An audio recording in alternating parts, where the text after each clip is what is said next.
Hello and what's up guys. Sekarang kita sudah bersama dengan Suzuki Grand Vitara Black Edition tahun 2023. Iya, nggak ada yang nyangka ternyata Grand Vitara kalau dihitam-hitamin gini terlihat lumayan gahar dan ganteng gitu ya.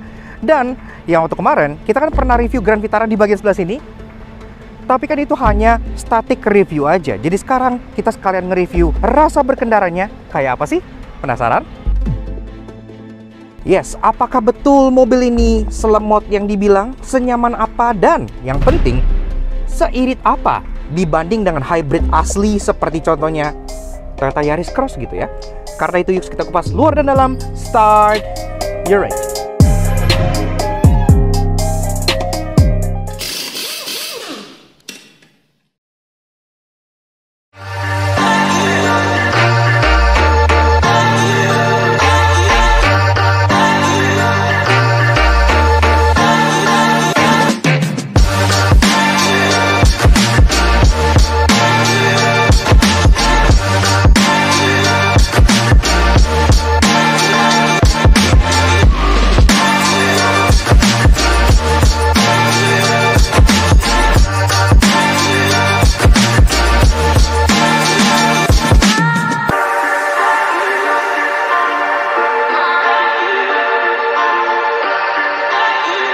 Nah, untuk jangkis, sebelum kita kupas tuntas si Suzuki Grand Vitara Black Edition, kita cobain dulu rasa berkendaranya. Senyaman apa, seirit apa, dan sekencang apa. Yuk kita test drive, let's go. Nah, untuk jangkis, the new Suzuki Grand Vitara tahun 2023. Sebelum ini, memang kita sudah pernah mereview ya, tapi static review aja dari all new Grand Vitara ini. Kalau kalian belum nonton, silahkan kalian tonton di video yang ada di atas sini. Nah, sekarang kita kedatangan unit yang sangat spesial, le. Ini adalah Suzuki Grand Vitara Black Edition, le. Dan ini thanks to teman-teman kita, terutama Jason dari Airmoda Workshop, le. Kalau kalian misalnya pengen mobil kalian di Black Edition ini juga, kalian bisa kontak teman-teman kita dari Airmoda di Instagramnya sebelah sini. Mereka pernah ngejain Palisade Black Edition, Ioniq 5 Black Edition, Innova Reborn Black Edition, Innova Zenix Black Edition, sampai yang terbaru sih Grand Vitara Black Edition ini, le. Jadi sekarang sudah serba hitam dan lebih gagah ya, karena kan Grand Vitara kan sekarang turun kelas. Yang tadinya lawannya CR-V sekarang jadi lawannya HR-V. Oke. Tapi secara kondisi dari kaki-kaki, mesin dan lain-lainnya ini masih full standar, le. Jadi makanya kita bisa memberikan driving impressionnya gitu ya. So, kayak apa sih nyetir SUV terbaru Suzuki yang namanya sangat legendary ini? Nah, sekarang kita bahas driving impressionnya mulai dari 3 hal positifnya dulu, le. Nah, sekarang yang pertama-tama adalah soal kenyamanannya, terutama soal kekedapannya. Oke, mobil ini memang dari awal kalau misalnya kalian mengincar performa atau fun to drive, ini bukan mobil buat kalian. Yes, ini wrong choice banget. Tapi kalau kalian mencari sebuah SUV perkotaan yang nyaman, yang cukup kedap banget bahan untuk di kelasnya gitu ya, dan irit, ini adalah pilihan yang sangat oke banget. Karena mobil ini kalau dari segi kenyamanannya itu cukup oke. Bantingannya reasonably empuk walaupun dia pakai ban yang masih asalnya yaitu India. Mobil ini kan CBU India. Kalau kalian cek di bagian kolom bawah sini, itu ada plakatnya tulisannya Maruti Suzuki. Jadi this vehicle is CBU India. Indian quality is best quality gitu ya. Nah, dari segi kayak gue bilang kekedapannya, walaupun dia punya panoramik yang besar gitu-gitu segala macam, kalian bisa dengar suara jalan jauh banget kalau dibandingkan dengan Honda HR-V yang sangat intrusif ke dalam kabin. Tadi kita lewat jalan konblok, lewat jalan yang batu-batu, semuanya teredam dengan sangat baik. Jadi makanya enak lah. Kita agak surprise dengan level kenyamanan yang ditawarkan oleh Suzuki Grand Vitara ini. Setirnya reasonably ringan, ya walaupun gak bisa dibilang direct amat, tapi cukup ada heft-nya lah, nggak yang terlalu benar-benar berasa artificial banget. Dan dari segi fitur kabinnya pun dia cukup mumpuni, dan itu membawa kita ke hal positif yang kedua, yaitu soal easy to drive-nya. Memang mobil ini tidak punya the latest tech, kayak contohnya sekarang kan rata-rata di kelas ini mulai dari Honda HR-V, Hyundai Creta itu udah punya ADAS gitu ya, udah bisa ngukur jarak ke depan, ada forward collision mitigation, forward collision warning, lane keeping assistant, bla bla bla. Bahkan HR-V sampai tipe terbawah kan sudah punya adaptive cruise control. Di mobil ini tidak ada semua hal itu. Iya, jadi ini benar-benar raw SUV yang kalian pakai sendiri. Tapi secara fitur yang lain, mobil ini sebenarnya cukup lengkap. Jadi contohnya dia sudah punya head-up display, teman-temannya nggak ada yang punya, cuma satu yang punya, Mazda CX-3 gitu ya. Tapi ini juga head-up display-nya udah full color dan benar kalian bisa lihat hybrid display-nya di sini. MID sudah full color, head unitnya sudah bisa Android Auto, Apple CarPlay, dan bahkan head unit ini menjadi satu car setting. Jadi kayak mobil-mobil Eropa gitu ya, kalian bisa lihat konsumsi BBM-nya, jadi menyatu dengan MID-nya. Kalian bisa lihat kinerja mesin hybridnya juga dari sini juga bisa. Jadi benar-benar enak lah, maksudnya secara fitur dia nggak berasa yang di spec down gitu. Kalau soal ADAS kan memang nggak ada gitu kan, tapi sisanya dia terasa full spec. Ada pedal shift-nya, tombol setirnya juga lumayan penuh. Kemudian dari segi sunroof alias panoramik, dia yang terbesar di kelasnya karena dia terbukanya bahkan sampai yang kedua itu ikutan ngebuka. Jadi nggak cuma yang pertama yang depan doang, yang belakangnya tuh ikut mundur ke belakang. Jadi mirip seperti Toyota Harrier generasi kedua waktu itu ya, yang panoramiknya tuh gede banget. Kemudian mobilnya sendiri secara ukuran dia nggak yang gede-gede amat gitu, cukup kompak, jadi maneuverability-nya terasa cukup mudah. Dan pastinya dibanding Vitara yang lama, ini jauh lebih easy to drive dan jauh lebih easy on the wallet. Kenapa? Karena kan walaupun dia mild hybrid, karena kan dia cemat hybrid ya, smart hybrid gitu, hybrid-hybridan, tapi dia tetap irit. Dan itu membawa kita ke hal positif yang ketiga, yaitu efisiensinya. Banyak yang bilang smart hybrid is not really a hybrid, tapi menurut kita dibanding gasoline konvensional ini tetap tergolong masih irit gitu. Kita bawa mobil ini, termasuk Jason juga pernah gitu ya. Pokoknya ini fuel economy sendiri dalam kota bisa mencapai 1:17, 1:18. Jadi benar-benar ya dibanding mesin gasoline konvensional dia lebih irit, walaupun memang dia tidak seirit hybrid murni kayak contohnya Toyota Yaris Cross gitu ya. Yaris Cross kan bisa nyampe 1:25 gitu-gitu. Ini memang tidak seirit itu, tapi tetap lebih irit dibandingkan mesin bakar konvensional.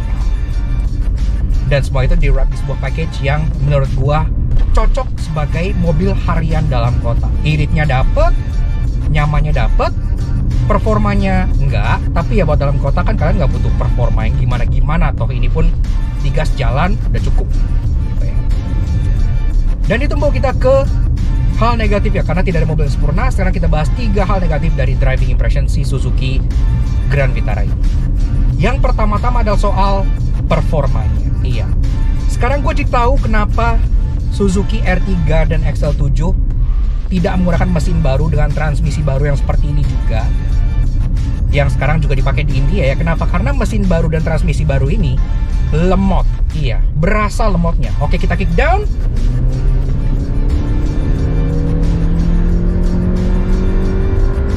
Senin Kemis banget. Itu tadi udah gue kick down, mobilnya ya meraung tapi masih di situ-situ aja. Transmisinya juga agak dim-witted gitu ya. Kalau misalnya kalian ngerem atau apa, dia kadang-kadang shiftingnya tuh suka yang telat dan agak ngejeduk gitu, nggak yang halus gitu ya. Jadi dia kayak agak kebingungan kadang-kadang gigi apa yang tepat di RPM berapa. Dan 0-100 nggak usah ditanya, kayak gue bilang lemot dia. Dan dibandingkan, mungkin kalian bertanya dibandingkan HRV 15 lemot mana? Kadang itu kan lemot juga ya. Lemotan ini.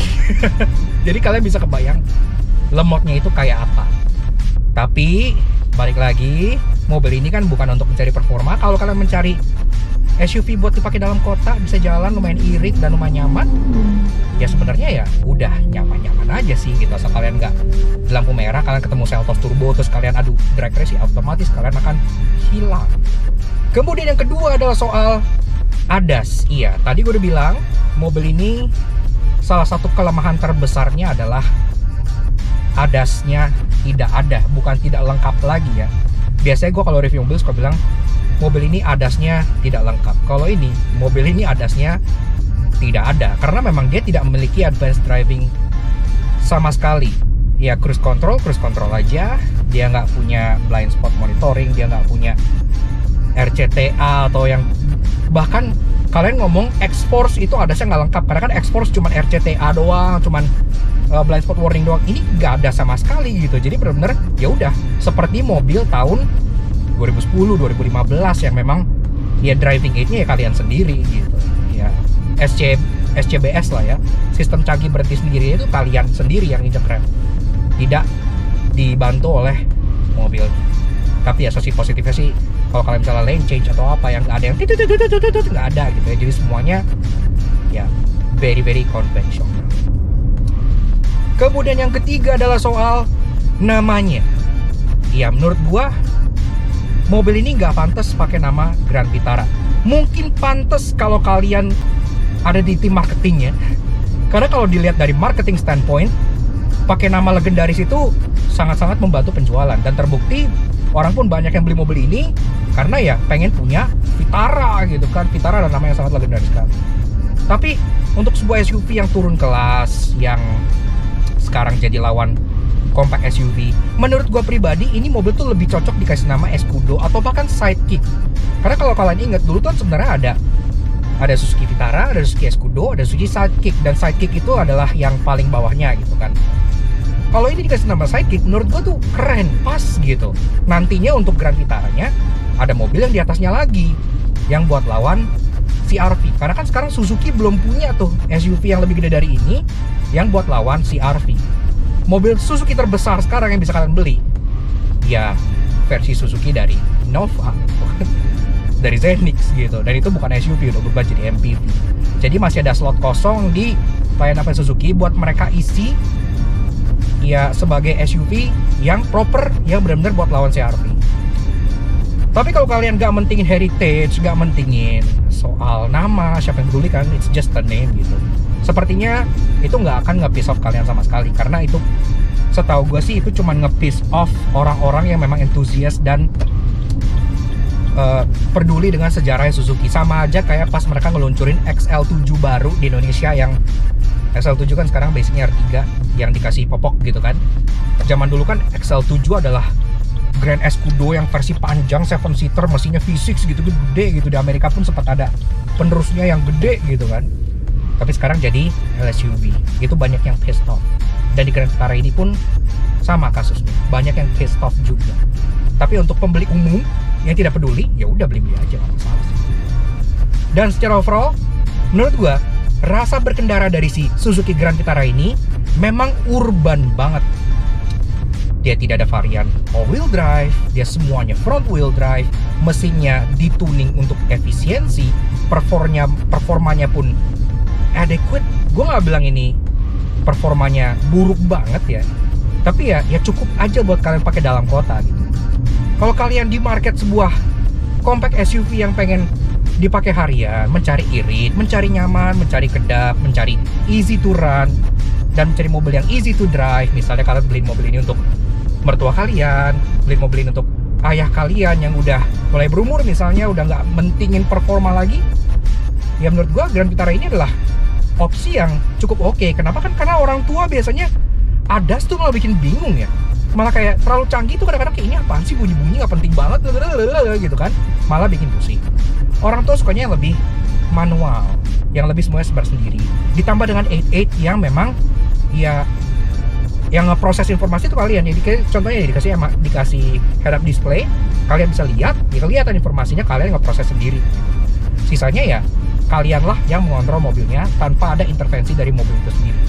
Dan smart hybridnya anggap aja itu sebagai bonus, karena secara bawaan produk Suzuki itu rata-rata memang sudah irit-irit. R3 tanpa di hybridin aja udah irit. Bahkan kalau kalian bawa R3 non hybrid dengan kaki yang sekolah, itu bisa lebih irit dibanding kalian bawa R3 hybrid dengan kaki yang tidak sekolah gitu. Jadi benar-benar tergantung bagaimana drivernya. Memang aslinya udah irit, ya udah irit aja. Mau ditambahin hybrid, efisiensinya nggak naik yang seberapa karena memang bautnya seperti itu. Oke, jadi menurut gua sudah puas lah mencoba si Suzuki Grand Vitara ini. Sebenarnya kita mencoba off-road sih, cuman again yang gue bilang ini mobil nggak ada all-wheel drive-nya dan nggak ada yada-yada gitu ya. Tapi ya again, sepertinya orientasi mereka sudah berubah, sudah bukan seperti itu lagi. Mereka pengen SUV urban yang bisa diterima oleh kaum urban dan bisa dipakai nyaman untuk harian. Habis ini kita akan ngebedah soal Black Edition-nya karena ini kan channel mode.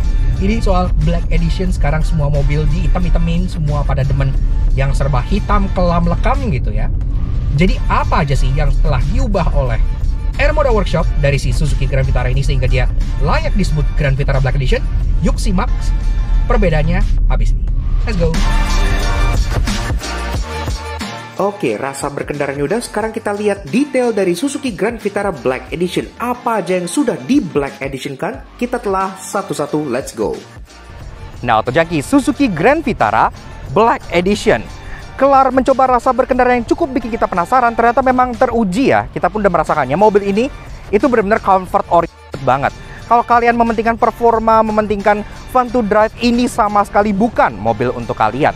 Tapi kalau kalian pengen mencari sebuah SUV kompak yang cukup irit, bukan ini cukup irit banget bahkan gitu ya. Untuk ukuran sekelas ini dia walaupun hybridnya mild tapi tetap irit banget. Nyaman, kedap dengan bantingan yang lumayan empuk juga. Ini bisa banget kalian jadikan pertimbangan. Tapi mungkin kalian udah bertanya-tanya, Black Edition dari mana gitu kan? Karena kan Grand Vitara tidak ada edisi-edisi khusus gitu.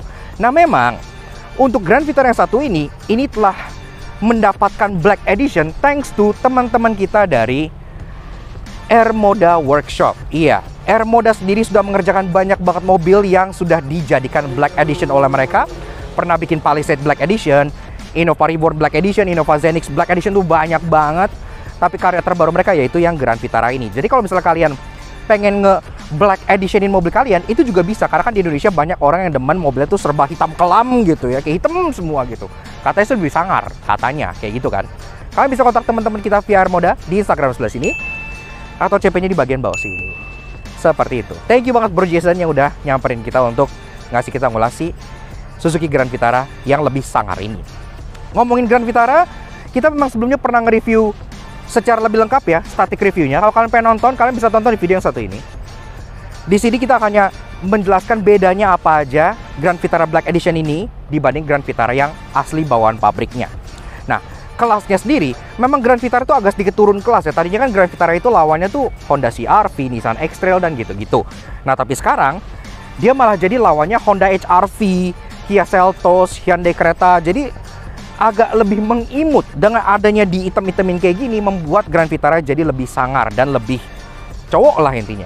Nah dari belakang, ubahan pertama itu ada di bagian logonya. Karena chrome-chromean di mobil ini semua sudah dijadikan black chrome. Iya, ini tetap chrome, tapi dia chrome-nya agak gelap gitu ya. Jadi nggak yang terlalu silau, norak gimana gitu. Jadi lebih bagus. Kemudian soal badging, dia juga sudah di full di-badge. Tidak ada lagi logo Grand Vitara di sini. Tidak ada logo hybridnya yang hybrid ala-ala, karena kan ini mild hybrid. Polos, lebih clean, lebih enak dilihat. Ke bawah. Nah, tadinya kan di tengah sini ada aksen underguard warna silver gitu ya. Ini juga lagi-lagi sudah di full piano black seperti ini. Jadi ini nggak sekedar cuma dicat aja ya, karena kan asli kan bawahnya kayak kulit jeruk gitu. Jadi harus yang dialusin dulu, baru dicat, sehingga efeknya bisa jadi kayak body color seperti ini. Sampai ke bagian kelading-kelading di samping juga sudah piano black seperti ini. Jadi kesannya lebih sangar lagi. Berlanjut ke bagian side profile, pertama-tama gue pengen address yang ini dulu. Ini tuh gue suka banget, kenapa? Karena aslinya Grand Vitara itu ada kayak aksen silver yang cuman ada di bagian atas kaca ketiga sebelah sini. Ini tuh kayak mencelek sendirian, out of place, dan nggak nyambung desainnya ke apa-apa. Biasanya tuh kalau mobil yang ada aksen silver di sini, dia bakal lanjut ke bagian depan dan turun sampai ke pilar gitu ya. Jadi kayak kohesif, kayak contohnya Peugeot 3008 atau Honda Civic gitu. Tapi di sini dia cuma di sini doang. Jadi aneh banget, gue nggak ngerti Suzuki mikir apa pas ngasih aksen silver di sini. Gue tahu ini sebagai pembatas atap buat yang two-tone, tapi still ini aneh. Dan ditemin kayak gini, itu jadi jauh lebih proper dan lebih manis. Di atas, sama nih, tadinya kan untuk bagian roof rail ini dia warna silver gitu ya. Sekarang dia sudah dicat sewarna body piano black seperti ini. Dan untuk bagian chrome belt line yang ada di bagian samping sini, yang tadinya chrome terang, ini pun sudah diberi aksen black chrome yang senada dengan badge Suzuki yang di bagian belakangnya. Ke bawah, ini juga aksen-aksen kelading-kelading hitam yang tadinya plastik kelading kasar sampai ke bagian side skirt sebagian sini. Semuanya sudah dicat hitam sewarna body dan dia halus gitu ya. Jadi udah enak banget lihatnya. Kalau zaman dulu tuh kayak HR-V Prestige gitu ya, jadi lebih mewah gitu. Sampai ke bagian fender depan sini pun juga sudah halus sewarna body. Dan bicara soal kaki-kaki, di sini memang masih mempertahankan kaki yang standarnya. Memang tadinya ini juga pelek katanya pengen dicat hitam, tapi akhirnya nggak jadi, dan itu menurut gua langkah yang bagus. Kenapa? Karena kalau full hitam semua kan mati gitu ya. Lagi pula pelek ke bawahnya pun udah ada aksen gunmetal kayak gini, tuh tone polish menurut gua masih cukup oke lah. Nah, ini sendiri bawahnya masih pakai ban yang aslinya, yaitu Apollo dengan ukuran 215/60 R17. Ya, sih oke lah. Dan tibalah kita di bagian fascia depan dari si Suzuki Grand Vitara Black Edition karya R Moda. Nah, di bagian depan sini, gue suka banget permainan antara chrome dengan hitamnya. Jadi aslinya, grill dari si Grand Vitara ini menurut gue agak sedikit aneh aksen chrome-nya gitu ya. Karena di atasnya chrome, tapi tepian bawahnya pinggirnya sini chrome juga. Jadi kayak ada bibir di atas chrome terus tau kayak ikan fugu gitu ya. Nah, di sini tidak di black chromein semua sampai bawah, tapi yang bagian bawahnya yang menjadi lingkaran grill ini dijadikan piano black.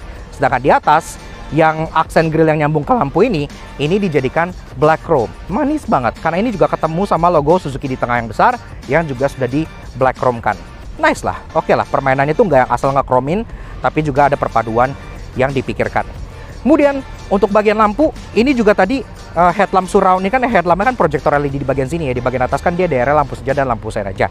Nah, lampu sininya tadinya tuh bagian pinggirannya itu dia plastik cladding gitu, keras kayak plastik yang di bawah-bawah gitu ya. Nah, ini pun sama udah dihalusin dan dijadikan warna hitam juga. Hitam mengkilat kayak gini yang lagi-lagi kesannya lebih premium. Dari fender nyambung ke bagian bawah sini cladding hitam semua sudah dihitamkan sampai ke bagian aslinya di sini kan ada underguard warna silver, ini pun juga sudah di full piano blackan sampai ke bagian depan sini. Jadi hitam tapi ada sedikit permainan black chrome-nya membuat dia nggak terlalu mati gitu ya, masih ada unsur desain yang apiknya. Nah, lanjut aja kita ke bagian interior langsung. Memang untuk interiornya ini tidak diapa-apain ya, karena kan Black Edition ini lebih bermain ke nuansa di eksterior. Dan ini di interior sendiri udah punya banyak aksen piano black sebagai bawahan, seperti piano black di panel AC, piano black di bagian head unit, sampai ke bagian tengah ventilasi sini pun semua sudah piano black. Jadi udah cukup banyak nuansa hitamnya. Kalau ditemin lagi yang silver ini kayaknya bakal jadi over black gitu. Tapi sisanya sama aja seperti Suzuki Grand Vitara standar yang biasa. Kalau kalian pengen nonton bedah lengkapnya, fitur ada apa di sini, ada apa di speedometernya, dan bagaimana kecanggihan sampai ke bagian panoramiknya juga, kalian bisa tonton video review Grand Vitara kita yang di sebelah sini. Kita bahas sampai ke bagian belakang, sampai ke bagasi, dan tentunya annoying dan interestingnya ada di sana juga. Tapi di sini kita fokus ke ubahannya dan ke rasa berkendaranya. Menurut kita cukup nyaman dan oke lah untuk kalian pakai harian juga. Lanjut ke closing. Yaks, oke. Nah, jadi kurang lebih begitu aja, sedikit fun drive sekaligus fun impression kita mengenai Suzuki Grand Vitara Black Edition tahun 2023. Memang seperti yang gue bilang, Black Edition ini merupakan karya dari workshop salah satu teman kita, yaitu R Moda. Iya, R Moda Workshop yang berlokasi di kisaran Meruya gitu ya. Jadi R Moda selama ini udah banyak banget menghasilkan karya-karya Black Edition, mulai dari Palisade Black Edition, Innova Reborn Black Edition, Innova Zenix Black Edition, udah banyak banget. Namun karya terbaru mereka adalah Grand Vitara Black Edition seperti ini, yang membuat tampangnya jadi lebih sangar gitu ya. Karena kan sekarang Grand Vitara itu turun kelas, jadi lawannya CR-V, tadi kan lawannya CR-V gitu kan. Jadi agak sedikit mengimut gitu. Dengan adisinya penghitaman seperti ini, tentunya membuat dia sedikit lebih gahar dibandingkan aslinya. Seperti itu. Maka kita berikan spesial video catat ke Jason dari R Moda yang udah ngizin kita untuk ngulas Suzuki Grand Vitara Black Edition ini di Laknat Sepatu Jangki. Kalau kalian tertarik untuk memblack editionkan mobil kalian, apapun mobil kalian pengen chrome delete, kalian pengen bikin black chrome seperti ini gitu ya, silahkan kalian kontak teman-teman kita di R Moda di Instagram sebelah sini atau CP di bagian bawah sini. Seperti itu. Bisa kontak Bro Tommy, Bro Bilo, dan teman-teman lainnya pun bisa. Seperti itu. Dan mengenai rasa berkendaranya, ya well, mobil ini memang nyaman, ia harus diakui. Dia kedap, dia juga bantingannya reasonably empuk gitu ya. Namun memang performanya ya tidak bisa diharapkan gitu. Dan hybridnya, walaupun dia tetap jauh mobil bensin biasa, belum bisa menandingi hybrid asli seperti Yaris Cross Hybrid gitu. Tapi ya 117, 119 menurut gue itu udah irit banget sih, udah nggak masalah buat dipakai dalam kota. Buat orang-orang yang tidak terlalu mementingkan performa dan lebih pengen commute aja, cari yang nyaman gitu ya, ini udah reasonable banget untuk harganya. So thank you banget R Moda, dan tentunya thank you banget ke kalian semua udah nonton. Kalau kalian suka dengan karya kami, kenapa kalian support kami cara subscribe ke YouTube channel kami Laknat Sepatu Jangki. Kepoin juga sosial media kami untuk Instagram kami Laknat Sepatu Jangki sebelah sini. Supaya selalu up to date dengan informasi menarik mengenai otomotif dan pastinya mobil-mobil yang cukup unik seperti Suzuki Grand Vitara Black Edition ini. Oke, sekian aja sih Grand Vitara Black Edition yang jadi lebih sangar ini. We'll see you guys again in the next video. Ride safe and Godspeed.